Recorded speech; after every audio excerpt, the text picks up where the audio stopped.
Bismillahirrahmanirrahim. Assalamualaikum warahmatullahi wabarakatuh. Izin untuk Bapak Andri Noviar, AM, Eskom, Mkom, selaku dosen pengampu dari Matkul Pengantar Teknologi Informasi. Di sini saya Tengku Nela Syakirah dari Prodi D4 Bisnis Digital dari kelas 1C. Izin saya ingin menyampaikan materi bab 1 mengenai pengenalan komputer. Nah, di sini pengenalan komputer. Komputer berasal dari bahasa Inggris yaitu computer yang berarti menghitung dan computing yang berarti mengoperasikan atau menggunakan mesin untuk melakukan proses perhitungan. Jadi, pada mulanya komputer dibuat untuk melakukan proses perhitungan dan berkembang menjadi multifungsi seperti sekarang ini.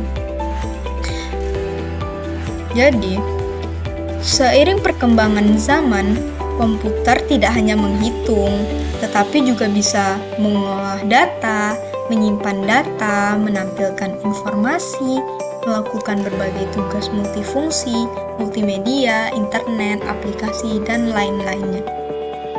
Nah, sekarang pengertian komputer secara umum.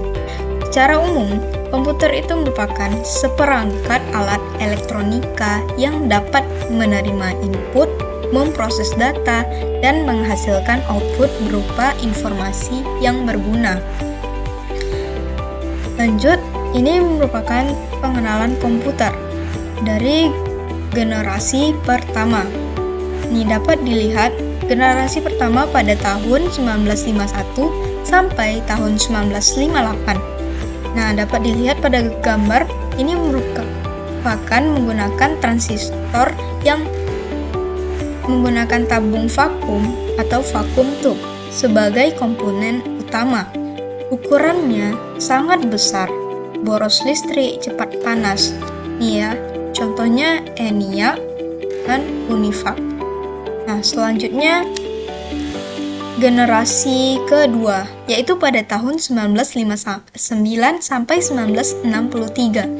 Nah, di sini dapat dilihat menggunakan transistor yang lebih kecil, cepat dan lebih hemat energi dibandingkan tabung vakum dari generasi pertama.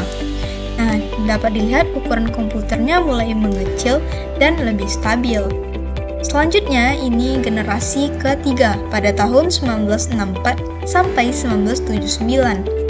Nah, ini digunakan IC atau Integrated Circuit yang menggabungkan banyak transistor dalam satu chip.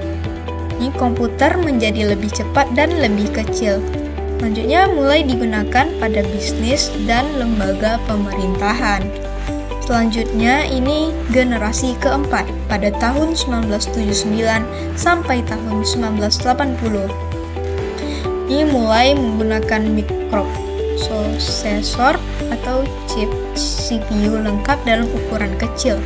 Komputer personal atau PC mulai diciptakan. Ini contohnya komputer IBM, Apple I. Nah, selanjutnya ini generasi kelima dari tahun 1981 sampai sekarang. Ini dikembangkan dengan konsep kecerdasan buatan atau AI. Teknologinya semakin canggih seperti komputer portable, laptop, smartphone, cloud computing, dan machine learning. Ya. Nah, selanjutnya ini klasifikasi komputer berdasarkan tujuan pemakaian. Yang pertama ini special purpose. Ini komputer yang dirancang hanya untuk satu tugas khusus. Contohnya sistem navigasi pesawat, mesin ATM, dan mesin kontrol pabrik.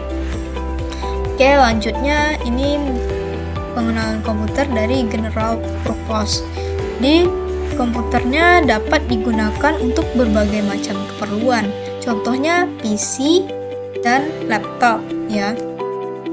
Selanjutnya ini berdasarkan data yang diolah, ada komputer analog. Jadi ini mengolah data kontinu, besaran fisik, banyak nih digunakan dalam dunia teknik dan ilmiah. Contohnya alat ukur suhu analog dan speedometer analog. Kita lanjut, ini ada komputer digital.